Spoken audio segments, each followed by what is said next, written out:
Hello and welcome to Symbioses, the podcast with an S. This podcast is usually in French, so let me just put a few words in French for the non-English speakers out here. Bonjour, vous êtes bien dans Symbioses, le podcast avec un S. L'épisode d'aujourd'hui est en anglais et il ne va pas être doublé. Si vous êtes déçu parce que vous vouliez un épisode que vous étiez capable d'écouter et que la langue anglaise ne fait pas partie de vos meilleurs amis, pas de souci, j'ai prévu un petit lot de consolation pour vous. Un épisode bonus hors série sortira vendredi. Il sera un peu plus court que d'habitude, mais il vous permettra d'avoir un épisode de Symbiose sur le mois de juin.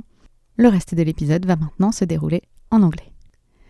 We are now listening to the second episode of the interview with Gaëlle and Marion, who are sharing a job at a high-level management position in a chemical company in Germany. If you have not listened to the first part of this interview, you will find it just before this one or just after, depending on the podcast listening application that you use. If you have already listened to the first part, then you can go on.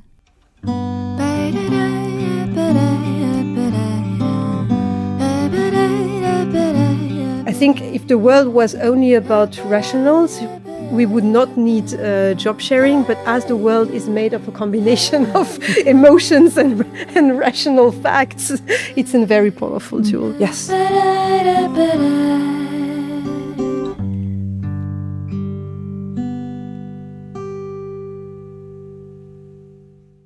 Marion, can you tell me what are Gaëlle's biggest qualities?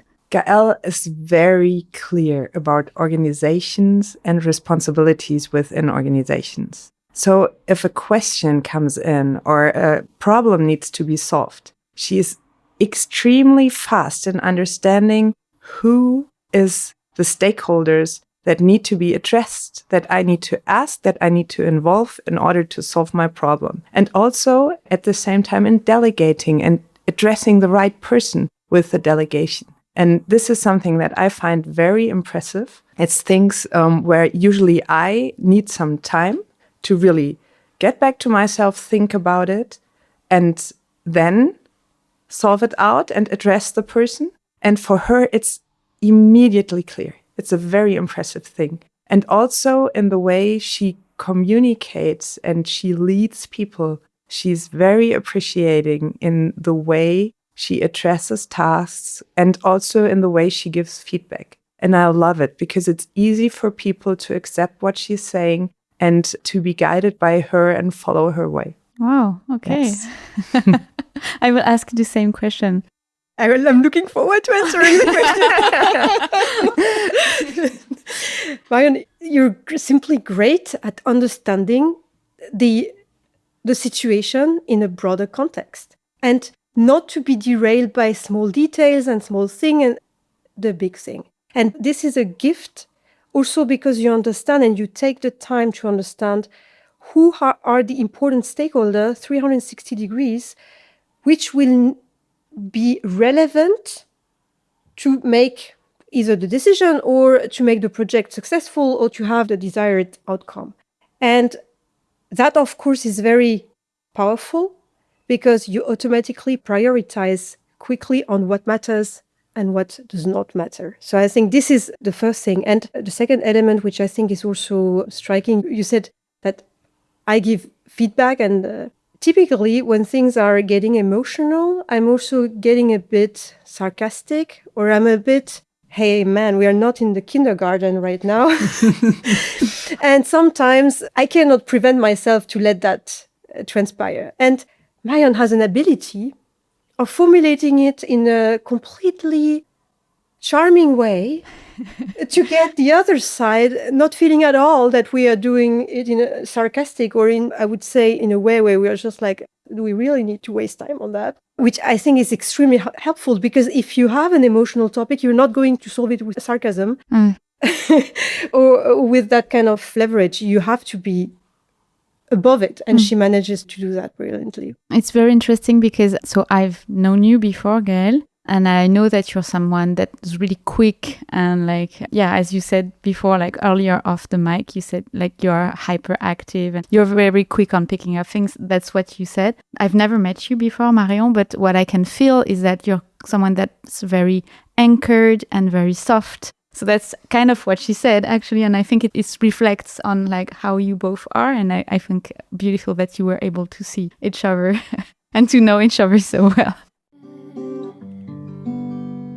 You've talked about it a bit, but how are your teams handling the double management thing? And how is maybe your boss handling it? Is it something that, as you said, it does not require a lot of adaptation, but can you explain a bit how it works? For the team, because we didn't say it earlier, I think it's important, we've allocated the team depending on the focus topics. So for example, the commercial team is reporting to me. The application technology, which is the largest team in our product line, is reporting to Marion. So there is clarity on the reporting lines, and every employee has one that was an important question, I think. Supervisor. Yeah.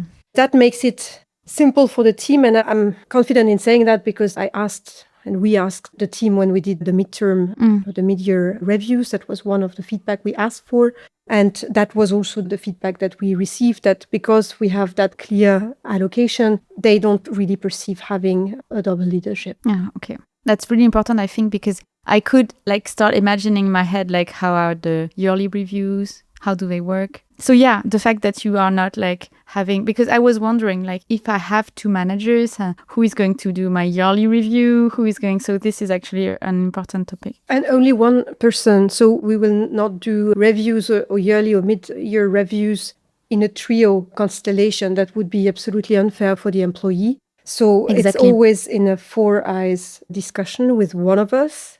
But the benefit for the employee is that the impression or the feedback is not coming from one person, but it's coming from two persons. And I think we are now old enough to know that this is fair. For an employee, it's fair because you have a perspective from two different persons with two different relationships with that employees who are giving feedback. Yeah. As such, you have a higher quality feedback. Oh, okay. You sell it very well. I'm not even trying to sell it. Yeah, I know. Has there been a project or a topic in this position? So you mentioned a lot of strong points of the fact that having this shared leadership allows to handle the situations better and to manage the teams better, and lots of strong points of this association. Has there been a specific example in your year that you would want to share of something that would have been really hard if you had been alone on the position, but the fact that you were two really made a difference and a significant difference? Yeah, I think so. For me, what's striking to my mind are especially difficult projects where you have multi-stakeholders, multi-functions, external and internal partners to manage, and where the complexity sometimes drives emotion again, because you simply see that you have so much on your plate that at some point you forget to look at what is really important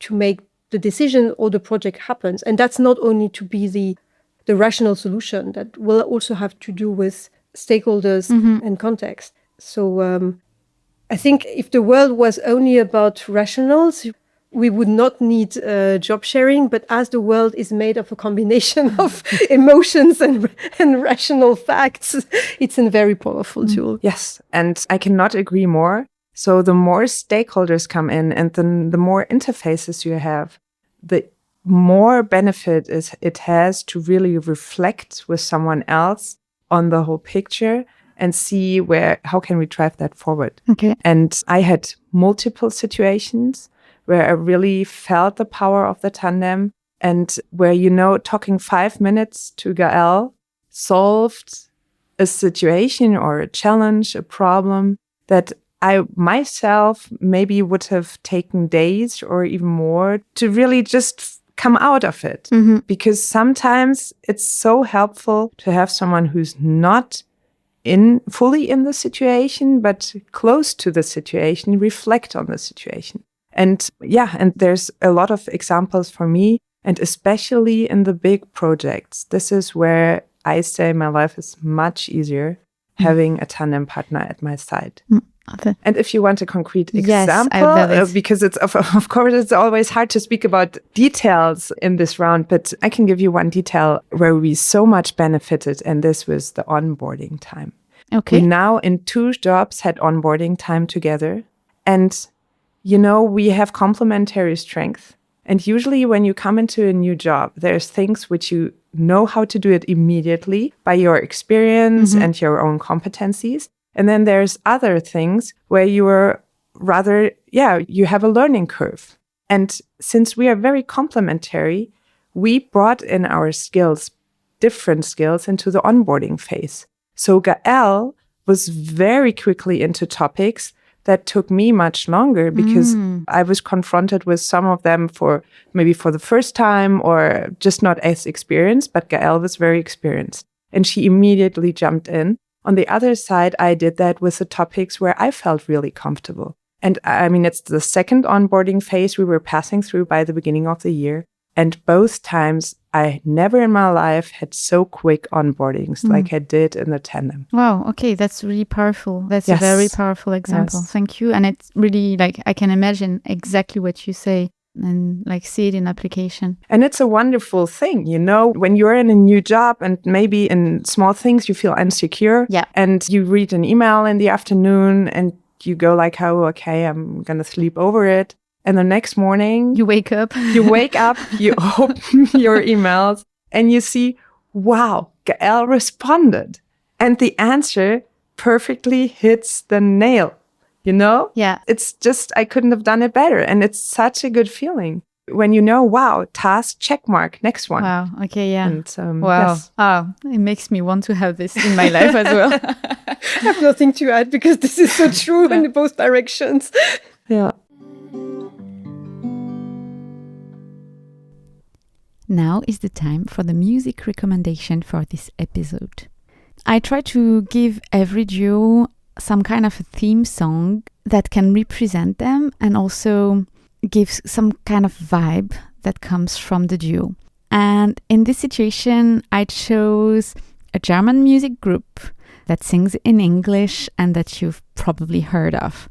It's called Scorpions, and there is a song from Scorpions that's called Follow Your Heart that is very powerful in the sense that you have to chase your dreams, you have to believe in the ability to do things.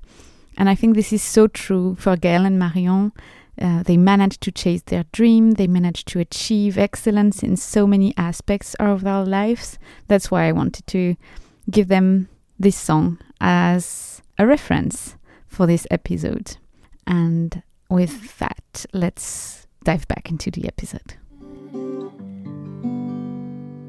I think there is a question I want to ask because it's also something that we approach in the other interview of the two guys sharing your position in quantum physics. It's your relation with competition. It's not a topic that I felt in the room since I entered the room with you guys. Both of you seem very secure, very happy with the cooperation. And I'm curious of how you approach things because we are in a professional world that tends to encourage competition and to encourage advancements and things like this. So have you talked about this before?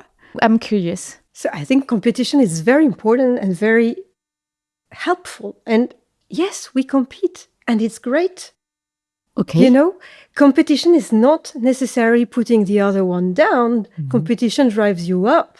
And, I would say I have high expectation for myself, but knowing that Marion is also accountable for whatever I do, this is giving me the 20% additional to outperform. Because I don't want her to be blamed. That's really not competition, because in my opinion. It is. It's like cooperation more than competition because you want the other to be happy, so you fight for the other to be happy. This is how I hear it. Let me softly but strongly disagree. Okay, let's disagree. Then I think we may have a different definition of competition. I think so, yes. I agree with you on that point. Because I understand it under fighting to be better. Okay. And I think this needs to happen in a tandem. It's very important. I think it would be a waste of talent, of time and resources if we would just look at each other and say, good enough is good and let it go. I think that's really not, I started by saying what drove me is excellence, and I haven't moved away from that.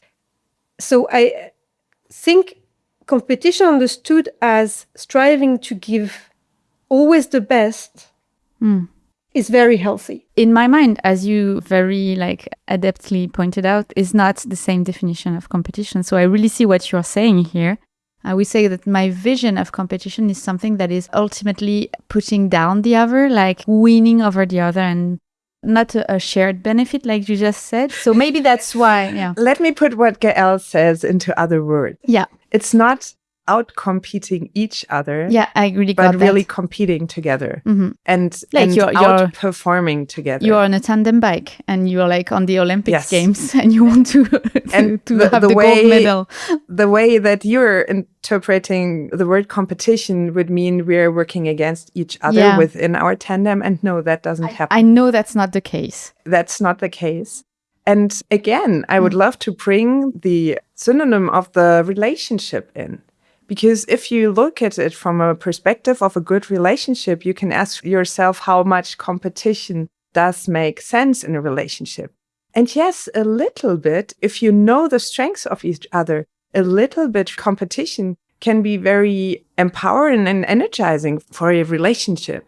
But you must be clear on your values, and it never must be stronger than respect, than trust, and the core values of your relationship. And then this tiny bit of salt of competition in your relationship brings in what Gaëlle says.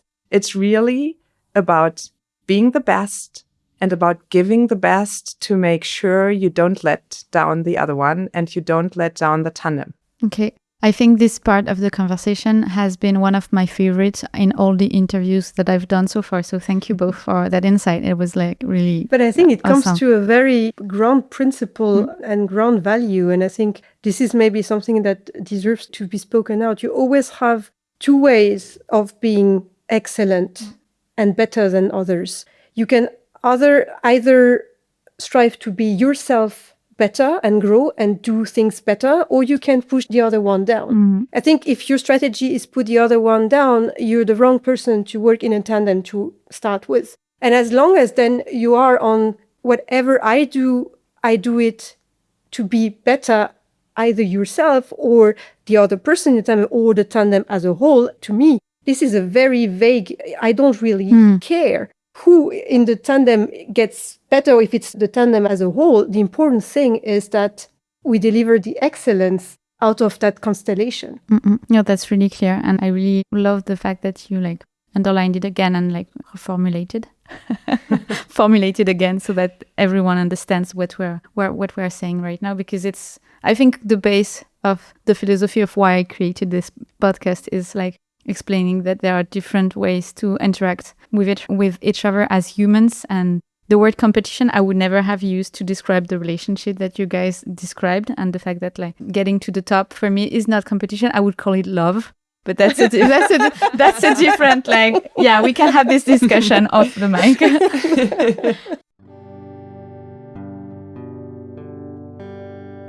I always ask outside people to ask a question. So sometimes these people come with me to the interviews, listen to the whole discussion, and then have a spontaneous question. In our situation, being that we are in Frankfurt, it was a bit difficult to organize that. And I actually asked two people if they had questions. One person chose you. I had several interviews and I said, let's choose the interview that you want and I will ask your question. So it's Cécile.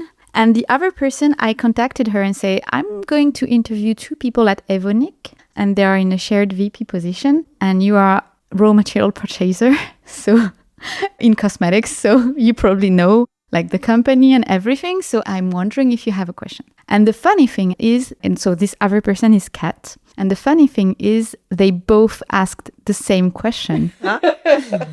So today the bonus question is brought to us by Cécile and Kat, and I thank both of them. The question is, how can I convince my management to create a shared job in my organization?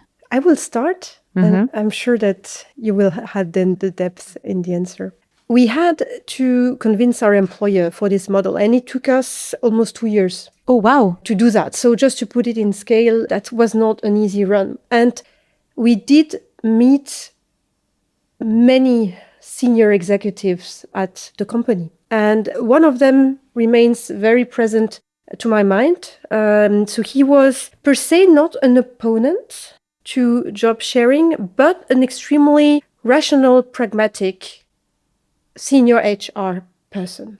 And we did our pitch, which was more a visionary pitch, I would say, and promising a lot of things that we've delivered meanwhile. And he came back to the point, ladies, yes, but you cannot turn around the fact that you're 2 persons, 2 positions, and you're costing 160% FTE.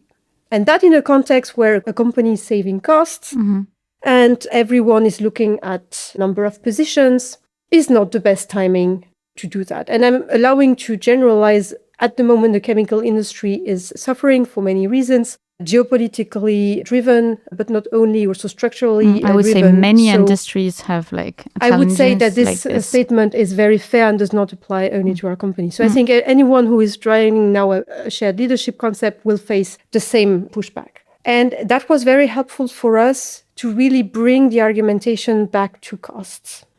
And we touched it a bit earlier. It's really first not assuming there is no additional cost. It's wrong. You 2 positions, 160% FTE, you're costing 160% FTE to the company. So you have to add value. There is no way you just come and say, we're just going to take 1 position and goodies, and the company is going to accept that. So this is something which is a break in the thought process of many managers, because usually there is this notion of FTE equal position. So you need to break that with very concrete examples. If you don't have the chance, as we had, to have a very visionary supervisor that had that kind of thinking and brought topics and additional responsibilities on the table, I really advise any tandem to thoroughly understand what is the value that you can bring to the organization that goes on top of the position you're applying. You have to deliver more. That must be clear.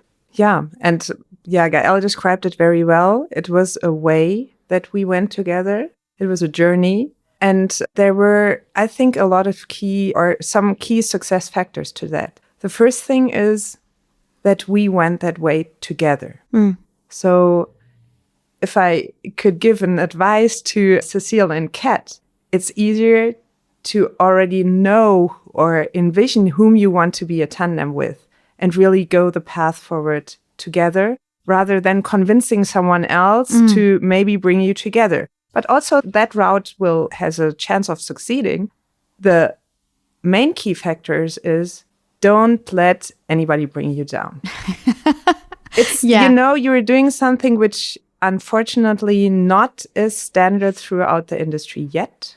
There are quite some big companies who have already standardized shared leadership and tandem models, but it's only a handful of them. So for the major part, it's a very unusual concept. And doing unusual things needs energy, needs being convincing, staying on the topic. You need to be firm on what you want to reach. And you need to even stay on the topic if someone tells you, not with me. Then you have to be clear. And it's very helpful to be 2 on that journey, because then you can reflect on what did we learn from that person? What is the company's need? Like Gaëlle was describing, really then talking about money, talking about the value that we can add. And then finally, key to success is, of course, having a management and finding the one manager that is really envisioning, understanding what the benefits are and daring to do something different and to really be hands-on and try it and not only talk about that. And that's the key success factor that needs quite some energy. And depending on how lucky you are with meeting that person, quite some time. But yeah, I can only say to Kat and Cecile and whoever is out there who has the feeling this is an inspiring concept, think about it, have your own idea how you bring that forward and fight for it. I can say it's worth it. It's amazing because you spent the whole interview saying that you were very complimentary. And in that answer, you were also, the both of you, very complimentary in exactly the ways that you announced earlier. So it's a great opportunity for me to touch how efficient you guys are in handling the topics that you have to handle. And I would just add one thing is, don't waste your time. There are people that you will never convince. And this is where there is a point where rational and explanations ends. And I think that's very important to understand, at least in our case. The tandem came because of one visionary leader that knew one of us quite well and for a long time. So there was also this trust factor that was involved, and that facilitates, of course, the implementation. If you go to a person that you've never met, even if you have the most impressive pitch, I think it's a tough sale if you don't have a previous relationship before. I had a question. You haven't talked about it, and this answer makes me want to talk about it. Has it ever happened, maybe not, given Gaëlle's personality, but has it ever happened that at some point one of you was tired with a topic and was like, this topic I cannot anymore, and just handed it over to the other one? And then it gave a new energy to that topic. Have you ever had a situation like this? Yes, of course. We are clever using it. Yeah, and some points, especially when you have a very critical stakeholder, we go with the marmalade, layer. The first one is doing the butter, and the other one is putting the marmalade on top until the bread really tastes good. And yeah, the best metaphor I've ever heard on critical topic of management. But I think reflecting maybe on that one, this is now, we've of course, I wouldn't say discovered, but we are using intensively that approach thanks to the tandem. I would say that this is something which everyone can explore more with or without a tandem. Sometimes you also have to think a bit broader and see who can be the one doing the butter and who can be the one doing the marmalade on the bread. I think that's anyway a great learning that I have from the tandem experience, is really know where to divide the difficulties to make them easier to process and digest. Do you want to add something? Yes, well, there's not much to add. Okay, except you can say no. Yeah, except maybe just confirming that there's cases where I'm in a situation and I have the feeling we don't move anymore. And this is when I go to Gaëlle and I say, hey, can you take over? Can you do the next step to really, with your different personality, different way of approaching things, pushing forward that situation? I can step back, take a deep breath, get distance to the situation. That helps me emotionally too. I know she pushes it forward. And then when we get energy again, or when we get things moving, step back in and maybe take it back over or leave it with her, however. But yes, we do have that situations. And also this is something that really brings value to your daily life and daily working life. And quality of life and absolutely mental health. Yeah, absolutely. I've never been that positively relaxed in such a position. And what I'm saying positively is without any transition again on excellence. I will have repeated myself enough, I think. But also in terms of quality of outcome and balance, simply. This is just amazing. I love it. We are almost done with the interview. So I always ask my interviewees at the end to pass the torch to another either duo, tandem, or even group of people that could be interviewed in that podcast. 2 people that you're thinking about that could be sitting here at that microphone and sharing their experience. who would you like to hear or who are you thinking about? I have a very clear person who is coming to my mind. I think there is another situation where tandem tend to become quite, I wouldn't say it's a routine, but it's happening. It's co-CEOs of companies. Okay. Where both work 100%. So here it's not about reducing the number of FTE or whatsoever. It's really saying with two CEOs, and usually they combine CEO and sometimes CFO and or CEO and CEO. That's at the end also neutral for the company in terms of FTE. But I think that would be an interesting spin because it goes away from the model that the employee needs a special arrangement because of some personal constraint, but where companies are really proactively moving to a tandem because the quality of the delivery is higher. Mm-hmm. Do you have another example that you would like to share? So you want us to think free? You want something from work or something from daily life? It's really open. So if something from daily life comes to mind, I'm not going to interview these people, or the odds of me interviewing these people are really low, but it's just to show that it's everywhere. That's why I'm asking this question. So I have a very different field. It's in the field of education. Yes. And it's where my kids go to school. There's an open class system where kids from class 1 to 3 are together in one class. And that's, well, how do you explain that correctly? I think I know exactly what you mean because my kid has been in the same situation. Okay. So they call it family class. Okay. And this year something special happened. They opened another family class with a new teacher. And then they put together the two classes so that the well-experienced teacher who's doing that for decades and has a lot of experience with a family class, with this type of teaching, which is very, very different to the regular German class system, inspires and also gives confidence to the other teacher who's growing together with this class. Wow. And yeah, I mean, I love that model. Yeah, it's amazing. I have my deepest respect for the teachers. They're doing a wonderful job there. I wish every kid could be taught in this way. It's a wonderful, very child respectful, I don't know the word for that, but way of teaching. And yeah, I have my deepest respect of how the two of them handle this big group of kids in a very cooperative and open way together. And yeah, it's a way of cooperation and learning from each other, which comes to my mind in a very different I love it. area. It's excellent. And thank you for giving back the torch to education and transmission, which is also a topic that is very dear to my mind. So I'm really happy that you brought it. And also, I'm happy that we're ending this interview with a mention about your kids, because we didn't speak much about our kids, but they're also a reason why we're here. So I'm glad to end on that note. Thank you a lot.